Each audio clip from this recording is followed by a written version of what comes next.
Hello there, and welcome to the Disgustingly Healthy Relationship Podcast. I'm Lewis. And I'm Sarah. And we are your hosts. Beautiful people, it's 2024. We are no longer settling for mediocre, toxic, and shitty relationships. Instead, we are choosing healthy, secure, and conscious love. Lewis and I are here to challenge and expand you on all fronts when it comes to healthy relationships. So, if you're ready for unfiltered conversations and massive impact, then let's play. Hello, beautiful people. Guess who's back? It's been a hot minute since we've been here. What month is it? Today? It's May. Oh, it's May, yeah. Oh, yeah. My God. Birth month. It's birth month. Or maybe June.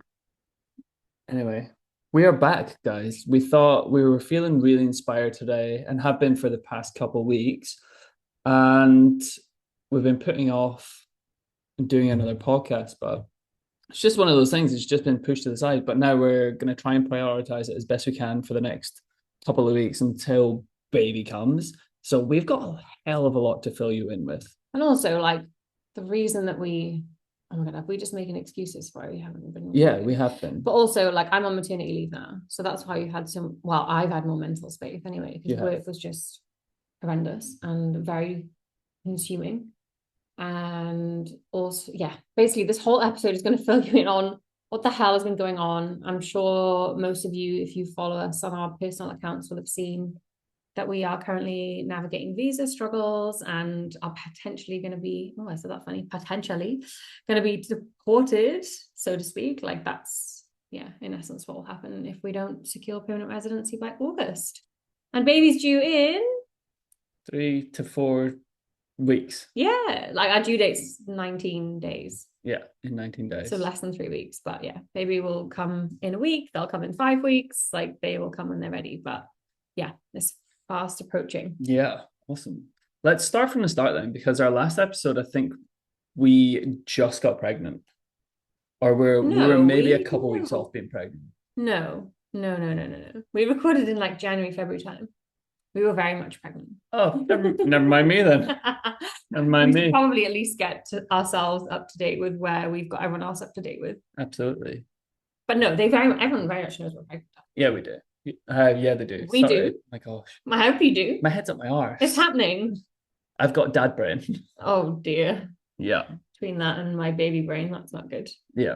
So, okay, let's chat about visa stuff. So at the start of January, we sort of had to make a decision whether or not we would either jump on a student visa, go back to the UK, or really hold out for permanent residency. And we came to the conclusion just maybe about a month or so ago. We need to give them more backstory. Okay. I think we need to go back a bit further. Okay. Or like give more broader context. Like, essentially, Lewis and I are on a temporary visa right now. It's going to end in August. Yes. And obviously, we've lived here for a long time. I've been here nearly 10 years. Lewis has been here, is it over 5? Almost 6. Yeah, and like our whole lives are here, obviously.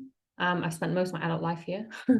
And we're having a baby, and like, obviously, we both have a lovely home and our dogs and our network, and everything is here, essentially. So I moved to Queensland nearly 4 years ago to try and secure permanent residency, because it was going to be easier if I moved here, because it's most of Queensland is classed as regional. Yeah. So I was like, okay, cool. If I move to Queensland, it'll be so much easier. So that was what I did, and that's how you and I met, because you also moved to Queensland not too long after. Yep. Yeah. So like the goal has always been to stay and secure permanent residency, and me personally, that's something that I've always been actively working towards, especially in the last 4 years since arriving in Queensland. There's just so many hoops to jump through. Like, it's insane. Yeah. I've done it all. Like, we've done it all. But yeah, just to give you a bit of context, like, I had to do a skills assessment, which meant that I had to have my degree and all my work experience assessed by a governing body to prove that they were valid in Australia and that I am, accredited at what I do. Essentially, I had to do an English test to prove that I can speak English, which is ridiculous. And all this costs money as well. I had to make sure that I'd been working for a company for a year and had a job lined up for at least a year post that point before I could even apply. There's just been so many different hoops to jump through. So finally got everything together last year, like a year ago, finally was in a position where all the I's were dotted and the T's were crossed, and we were able to apply for permanent residency, essentially. And it's the way that we're doing it. It's like a skilled regional visa. It's called. I'll spare you the boring details. But essentially, you just express interest to the Queensland government, saying, "Hello, this is me. I have this many points. It's all points based. I know you have a skills list, and my skills on the list. Like, pick me, basically." And then you just get put into a pool with God knows how many other people, and you just sit there and you wait, basically, and hope that someone picks you. Yeah. Based on like your skill and your points. And you need 65 points, and we have 105. 105. Yeah. So we have more than enough points. We've done everything we can, and now we're just waiting, hoping to be picked, essentially. And if we don't, then the reality is, we could potentially explore another temporary visa option, but we'll get into that in a minute. Or we face moving back to the UK with a newborn baby. Which is just to add that in there. Yeah, it's going to be its own challenge in itself, but if it comes to that, if it does, So do you want to go on and talk about what you're saying about like the different options? Well, I mean, like I was saying before, we had a couple of options, and different pathways on where to go and what to do, and we've explored so many. A student visa was on the cards, and we got in touch with a couple of migration agents and lawyers, and to try and figure out what the best case scenario was for us. And judging by what they said and the information that we got provided, and the student visa across 2 years was going to be in excess of about 50 grand. 30 of it that would have needed to be paid up front. Which is pretty much just the insurance. So say, for example, it was just me jumping on the student visa as a single person, it would have cost me about 1,500 bucks in health insurance fees. So it's a health insurance that really gets you with these kind of things. And if it's a couple, so if it was me and Sarah just applying for it, it would be, I think it was about 10 grand it came out at. 6 to 10. Yeah, 6 to 10, something like that. And then throw a baby into the mix, it just goes up astronomically. So it went up to about in excess of 24K. It was like $21,000 to $29,000 with the different quotes that we got. Which is it's just for health insurance for 2 years, which we wouldn't even use. Like, we have a reciprocal healthcare agreement here in Australia between the UK and Australia. So it means we get free healthcare. So the cover that we would have, we wouldn't even need it at all. So it would literally just be like throwing potentially 30 grand to the wind. For the sake of another 2-year temporary visa to end up in the same position that we're in now, hoping that we would get PR at the end of it. So. And I would have to go and work in that specific Lewis was going to be the one studying. So I would have been the one studying. So I was going to go and do like a paint and decorators course because it was the cheapest at the time. And trying to add up the student fees, the visa fees, and then the lawyer fees on top of that was just crazy amount of money just to be in the same position that we are now. But just 3 years down the line, and I'd have to go and work in a job that isn't really aligned to who I am or what. Maybe it is aligned to what because it's always going to end up with us being here. So it would have ended up with us potentially jumping onto PR, or would have given us a better opportunity to then end up with residency. Well, if I worked on that job for a year, which is what I would have needed to do, and then applied for residency, it would have given us a better chance, or a chance in 3 years' time, having that 3 years worth of sacrifice to then jump onto PR. But then after spending all of that money to then only be in the exact same position that we're in now. That makes sense? Don't try and talk sense to me. I have baby brain. Like, hopefully the listeners can make sense of what you're saying. That makes sense. Sarah's head's to the window, and I think mine's falling really quickly behind her. That's essentially the two options that we had. And then the third one, Wait, so what's the two options? The student visa we explored. Oh, sorry, for permanent residency. Hoping for residency, but the migration closes at the end of the financial year, which is June 30th or at the end of June. So if we haven't heard by then there's a large chance that we're going to have to go back to the UK. well, that's pretty much it done. Well, Like that we will is, be. yeah, Yeah, we will be. we obviously wrote off the whole The student student visa thing because it's just not feasible, really. Like we could do it, but we made a promise to ourselves after getting stuck in Bali that we're never going to put ourselves in that financial position again. And jumping onto a student visa, that's what would happen. So, as in, like, we would have spent nearly all of our savings to stay and have the visa, but then not have financial backing or be worrying about financial backing. And also it not even be guaranteed. Like that's the thing with all visas. Like, yeah, we are eligible and we could apply, but that it doesn't mean you're going to get the visa. Like there's still someone that could say, nope, we don't think that's legit, or, you know, we don't think your relationship's legitimate, or, I mean, I'm pretty sure that wouldn't be a problem, but these are, you know, yeah, I mean, a baby doesn't really prove that much, surely. I don't know. Well, we've got a bit of paper saying that we're betrothed. Oh, yeah. So yeah, we're in an official relationship. Yeah, we are. Anyway, so yeah, yes, so we broke that off pretty quickly. we did. So we got to either wait till end of June or start planning to go back to the UK after that. That was a really hard week though. Like Lewis and I, we both of us like essentially resisted the idea of going back to the UK as though it was like the worst thing in the world. And like obviously it's absolutely not what we want, and it's going to come with its own set of challenges.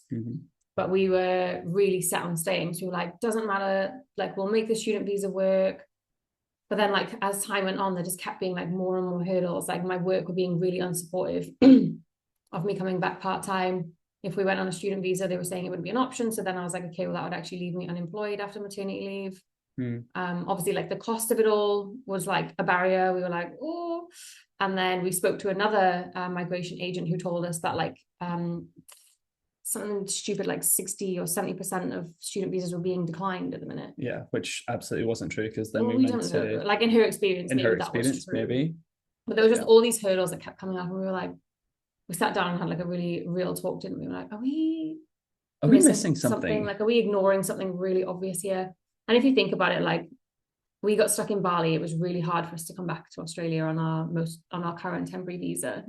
It's also proving really hard for us to stay here permanently, or, you know, even to get the student visa was proving really hard. I also got stuck in the UK during COVID for 6 months and wasn't allowed back into Australia because I was on a temporary visa. Like there's been so many different barriers, I guess, to us staying here.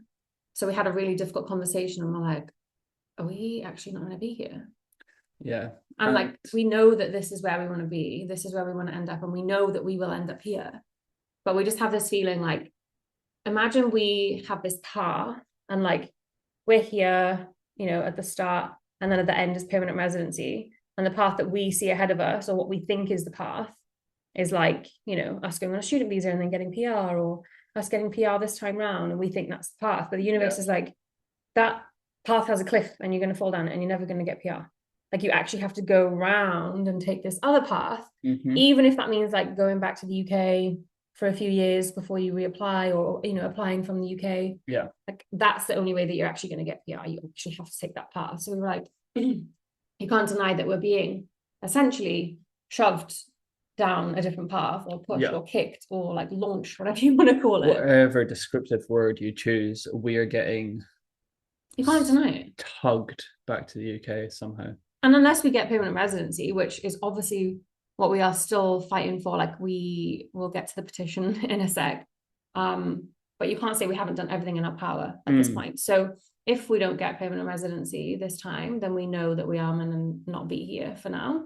And like, who knows what that even could be for? Like, is it because, you know, I can study something else that will increase our chances in the UK? Is it because we're going to need family support more than we realize when we're having a baby? Is it because we will get to travel more around Europe and that's going to be the best thing for us? Is it because we'll need government assistance in one way, shape or form? Like, who knows? Like, you can just only speculate, can't you? But I think the best thing about both of us is that we have a similar mindset that like, it will make sense at some point, even though it's not what we want and it's not how we envision things playing out. It's because we know there's something better coming, and something that is better for our higher selves and better for our little family. Even if it's not the initial vision. Something of better. Course, it's like the reframe that we'll get post, like going back to the UK if that happens. Like the whole Bali thing, the reason why we maybe got stuck there was to prime our bodies to then get pregnant, because we were sleeping long, we were training really well, we were eating well, Yeah.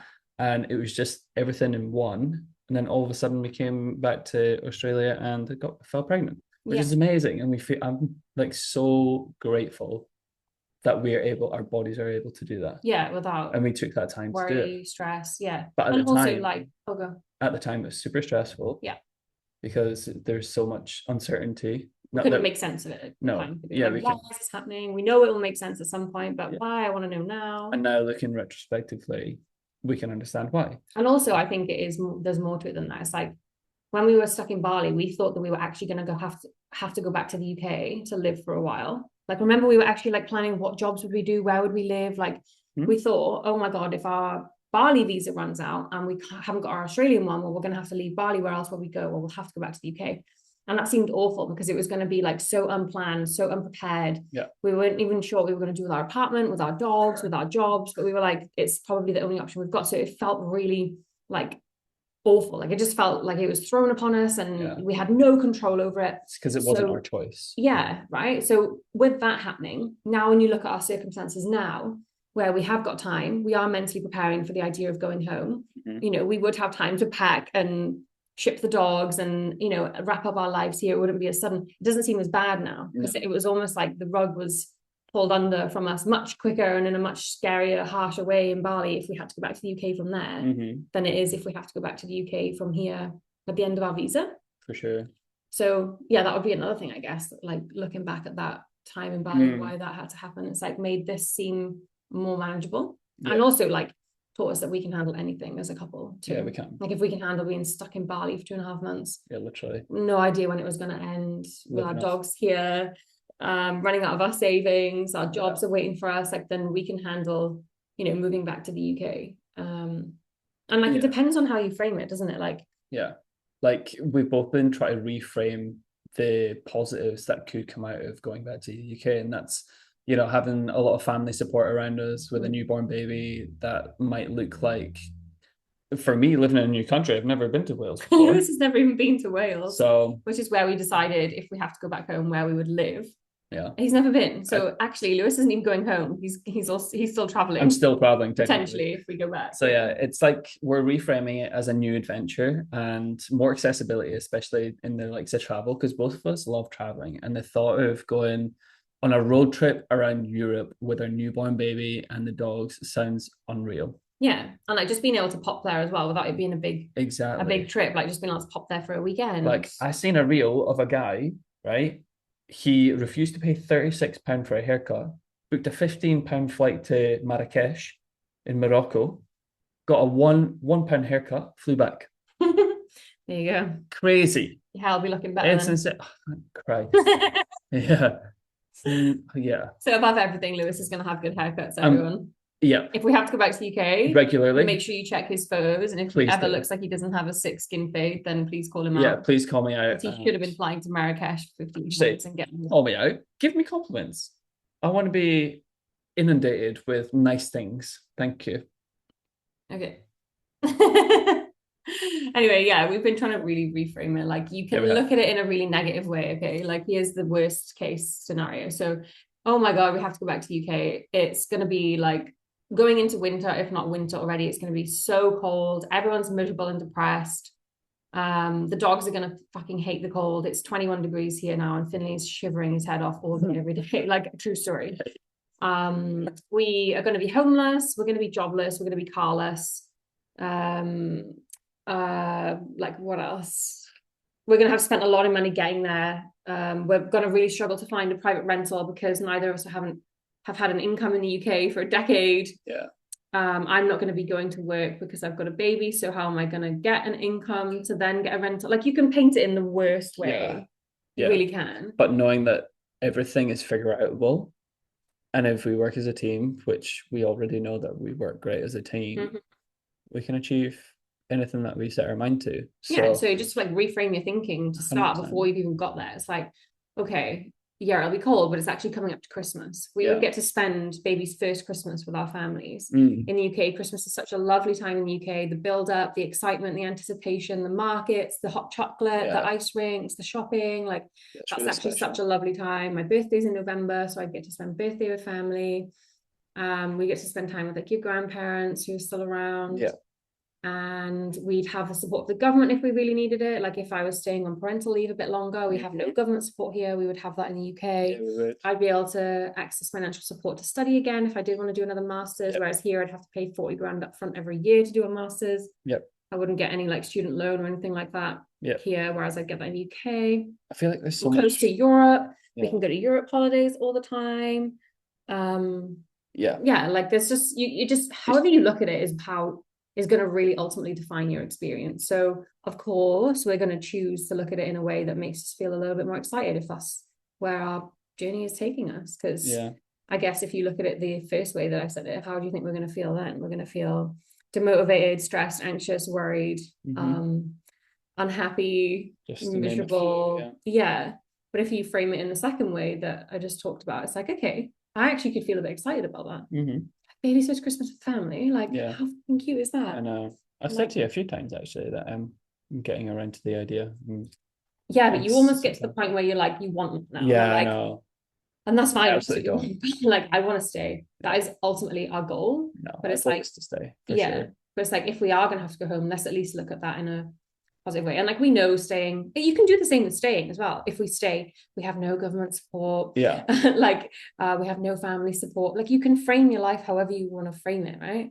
But also if we get to stay, we have a house, we have a car, we have a car each, we have jobs, we have a home, we have all our like we have a furnished house, we have our support network. Like however you choose to frame your reality is going to completely define your experience, isn't it? So I think we've done pretty well. Yeah, for sure. And like the support that we've had so far has just been insane. It's been so good. Like reaching out to change.org and creating that petition. Well, let's get into that then. So me being me, I feel like, well, I actually talked about this with my counselor, and she's like, oh, it's not that you're completely inflexible.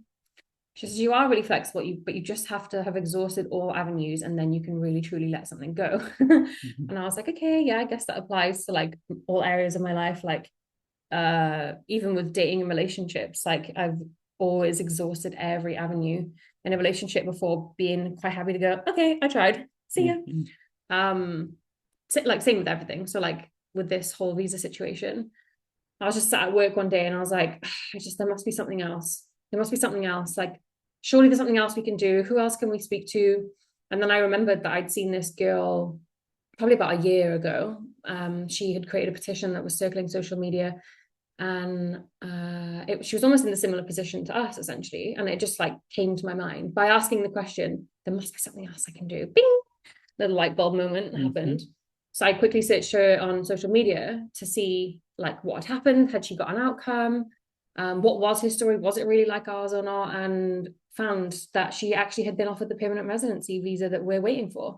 And so I reached out to her on Instagram, did a deep stalk, found her Instagram, followed her, private messaged her, and she replied. And she's been so helpful, actually, bless her.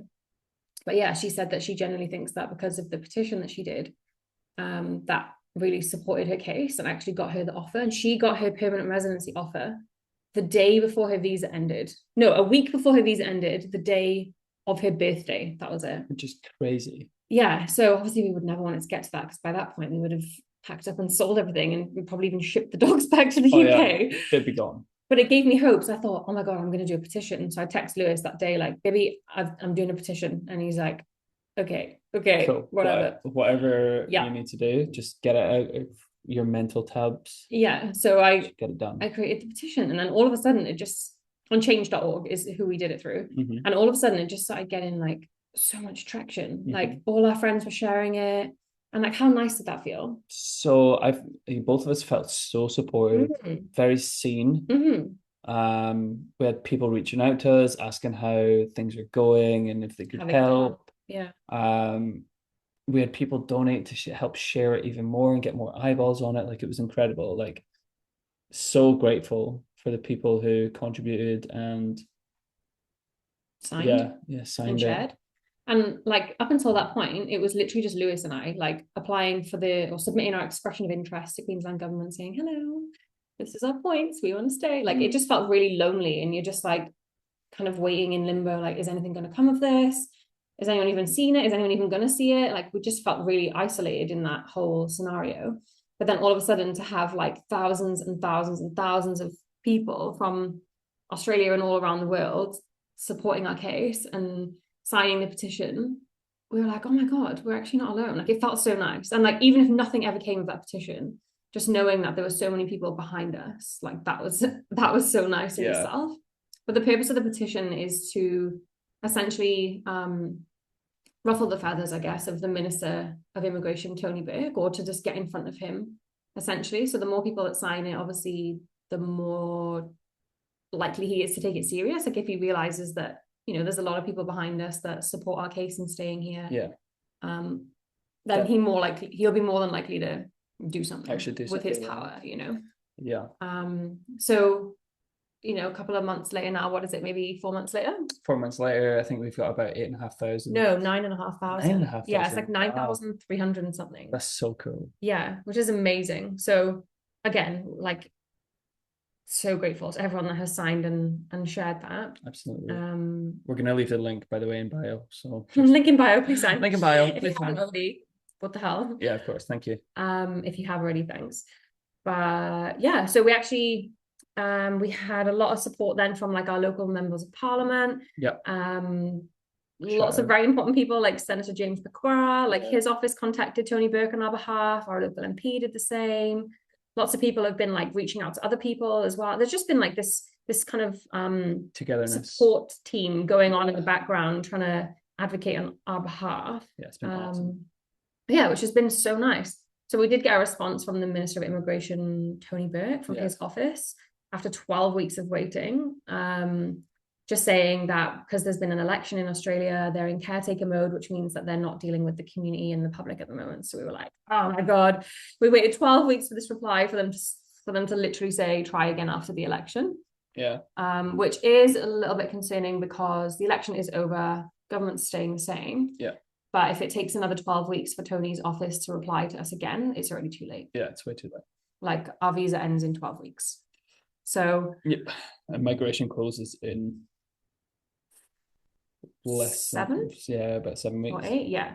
So this is our last final ditch attempt at reaching out to Tony Burke's office. We'll ask the senator again to do the same.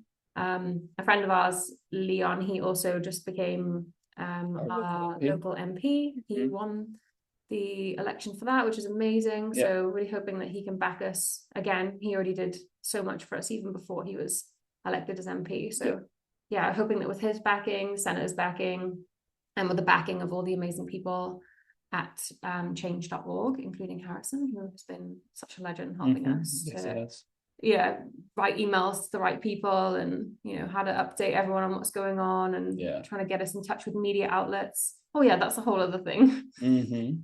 Our petition blew up so much that we ended up in like 3 different media outlets. So like different newspaper articles and web pages, including like Gold Coast Bulletin. We were on the front page of a newspaper. The Courier Mail, we made their webpage. Yahoo News, we made their webpage as well. That's right. So yeah, like it really has felt so nice to be so supported. And yeah, this is our final ditch attempt now. Like we kind of were talking the other day about where we think the podcast will go, weren't we? Yeah. And like what we think we should do with it. Yeah. Because obviously I've talked about this before. We've noticed that most people like to listen to our stories of suffering. Yeah. Unfortunately, but I mean, you know, or like people, it's relatable. Yeah, people feel like they can either relate to it because they've got their own struggles going on, or maybe it makes them feel better about their own struggles because they probably don't seem as bad as some of the some of the things that we've been through the last like couple of years. But yeah, like it's a part of, like, it's called the Discussing a Healthy Relationship podcast. Yeah. But like part of being in a healthy relationship is dealing with life's hurdles and challenges. And so we want to continue to take you on that journey with us, whatever that looks like. And we have a funny feeling that if we do end up having to go back to the UK, it's going to come with its own challenges. And we know that you listeners love to listen to our struggles and suffering. So we kind of want to take you on that journey with us, and allow you to be a part of, how we handle the move and what that looks like, and how we settle back in and how we adjust, because we know that, like I said, there'll be other people navigating their own challenges in a different way. But I'm sure there's also people in our position that are, either choosing to move back to the UK and wondering how am I going to cope, or that are being forced in a way that we potentially are as well. Yeah. That all relate to. So of course, we'd obviously love to help you along that journey too. And we can share with you how we have got through these sort of struggles and what's worked for us and what hasn't worked for us. Like, there's been a couple of times that we've been in great positions, we've had the difficult conversations and like had that open line of communication, which is amazing. But for people who don't have that, then we can give them some insights, tips and tricks and tools to use in action, and navigate those kind of things, So we want to take you along with us, help educate, and just get the vibes going. What? I don't know where that came from. I don't know where that came from. What? To my head. What's been the hardest thing for you? Because like we're obviously living with a huge amount of uncertainty right now, and we have tried to park it a lot. Like we're really trying to focus on baby and pregnancy as we come to the end. But what's been the hardest thing for you with this, sitting with this level of uncertainty for so long? Unfortunately, I think for me, I've always dealt with this level of uncertainty ever since I've moved to Australia. Like nothing's ever been permanent. So sitting in this fight or flight state, like I'm always in flight state. I'm always like on the edge of knowing that I'm, might not have a future here, which is quite sad. So it's unfortunately it's just become the norm. So it'll be interesting to finally feel that sense of like that belly drop and the pressure release, and just I can almost guarantee you my immune system is going to shut down. Not shut down, but it's going to let's have a baby. Don't say this. It's going to get lowered anyway, and I'll get sick because the release. If what? Do you know what I mean? If we end up getting PR. Oh, okay. Right. The release is just going to be like so nice. So yeah, I think to round that out, it felt pretty normal, which is sad. But what's been the hardest thing about it? The hardest thing. Like it's not easy, is it? No. The hardest thing for me, I think, has just been trying to navigating it by myself before we got together was challenging. Because I'd moved to a couple of different cities and didn't really have that support network. Like I absolutely love my friends that I've made, but moving to a new city and trying to create those friends and those connections, I found it really challenging. But yeah, right now in this moment, the hardest thing, I can't really think. I've got a few things, to be honest with you. Do you want to share one? Yeah. Answer the bloody question. I know, fuck me. I'm like skirting around it. I'm drawing a blank. I had them, but what's been the hardest thing for you?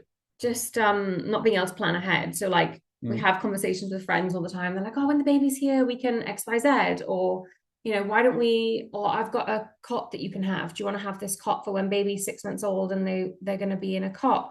But then I'm always like, when baby's here, it'll be so fun. We can do XYZ, and that would be amazing to have that cot. Thank you. And then straight away it's like, oh, actually, I might not even be here, so probably best to hold off on the cot. And as for the plans when baby comes, well, that's just like it just puts such a dampener on everything. And obviously, like I try not to let that really affect me and get down, about it all emotionally. But I notice it come up a lot, like probably every day in conversation. Like I'll get excited, like, oh yeah, like we can go and do this. Like when talking with friends, we can go to this baby group, or we can, I don't know, like our friends are getting married and we've got a couple of weddings coming up. And I'm like, yeah, I'd love to. Oh, maybe I won't be here though. Like there's always this like halt on my excitement or my like future hopes or my planning for like when baby's here. Because we might not be here. So it's like, I hate that.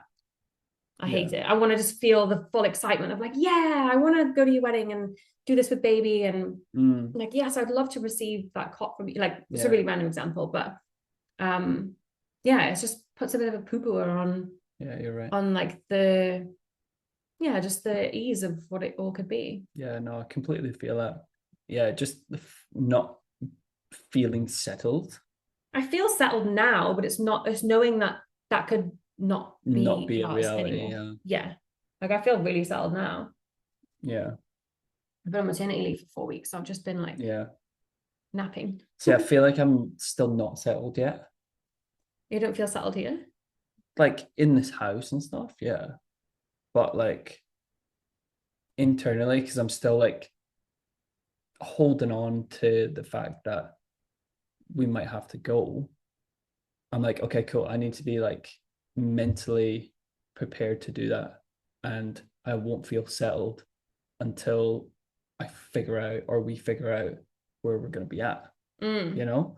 So like, it's difficult to describe because I do feel settled within our relationship, where we're at currently, work-wise, and it's a mental game for me. I'm like, I can't just be in one place because we're being pulled potentially back to the UK. You know? I think this is what my counselor was talking about then, how like I can truly relax and switch off from things when I know I've done everything in my power. Yeah. Because I know I truly have. Like, who else is making petitions to politicians, like to secure their permanent residency? Like, I don't know. There's not very many. There's not many, I know. So like, because I know that I've done all that, I'm like, okay, I'm just going to be in the now. I'm just going to be present right now, because right now everything is perfect. And like right now it is, isn't it? Like we have our health, we have money in the bank, we have a home, we have our dogs, baby's health is perfect, baby's coming, my mum and dad are coming to visit, we live in Australia, everything is perfect right now. And because I know I've done everything I can be in the now. And that's been really, really helpful for me, because to think into the future is actually too stressful and overwhelming for me right now. And for sure, obviously for you as well. And with baby coming, it's like, I don't even want to go there. And I'm not saying that we haven't planned for it, have we, or prepared for what that might look like where will we live? How might we find the house, or how will we get the dogs back, etc. We've done all that. It's not saying pretend it's not real and ignore it and just be like la la la, like deal with that if it comes to it, like we've talked about it, and it's like, okay, park that because that's the future, can't change that. All I literally can focus on now is now, and right now everything's phenomenal. And I'm like so glad I'm able to do that and like compartmentalize the future and separate it from now, because put it in a box. I just feel calm, as you should. And like just relax and just it's really nice. I wish that you could feel like that too, actually. It's very freeing. I know. I'm working on it. Try to live in the present moment a bit. I feel like it's genetically wired into me, or my brain's been wired to make sure that I know what the outcome is, regardless of, or prepared for whatever outcome. Do you not think we're prepared? I think we are, but like, I don't know. It's just like something visceral. I'm like, I need to. You're the man. I need to know. Provider. Exactly. Maybe that's what it is. That's the feeling I'm getting. And I guess it could be a masculine, feminine sort of dynamic that's playing out here. Just like bacon and making cheesecakes and I'm like, oh gosh. No, I'm not. That's not what he's like, just to clarify. No, I'm not. Maybe internally, but not externally. Yeah. So I guess that's where we're at. Like, that is, in the next 13 weeks, we will have a baby. We'll have had my mum visit for a month. We'll have had my dad visit for almost a month. And we may very well be packing to go back to the UK, or we may very well be living our best life as it is, which is just perfect. I love our life. Me too. I really do. But we just have no clue. I know. And it's kind of exciting. Like, it sounds terrible because, it's a lot of uncertainty to put on to new parents. For sure. But also you can make it sound exciting too. Yeah, we can. Like, I guess for most people, they go about their day to day you say to them, what are you going to be doing in 13 weeks time? And I can sure as hell tell you that most people will say, well, I'll get up, I'll go to work, do a 9 to 5, I'll come home, and on the weekend we might go and do something with some friends, and I'll be living in this house, and I'll be living in this country, and I'll be driving in this car, and this is what my friends will look like. You get the picture. And that could either be quite thrilling, there's a lot of security in that, or it could sound really fucking boring. For us, we have no idea what we'll be doing in 13 weeks time. Will we be on a plane back to the UK? Will we be just chilling in our home, living our best life in Gold Coast, Australia? Either or, darling. We're doing it together, and it's exciting. Yeah, that's the good thing, I think, isn't it? Is that we have each other. We have baby. We know that we can handle absolutely anything. Even if it's not what we thought we wanted. It'll make sense at some point, and we can handle it regardless. Absolutely. Bam. Bam. Hey guys, thanks so much for being here. We appreciate you so bloody much. You are the best. If you enjoyed this episode, please follow us on Apple or Spotify, whatever you prefer. And don't forget to check out the Instagram page at TDHR Podcast. Information on how you can write your questions into us will also be in the show notes. Till next time. Mwah.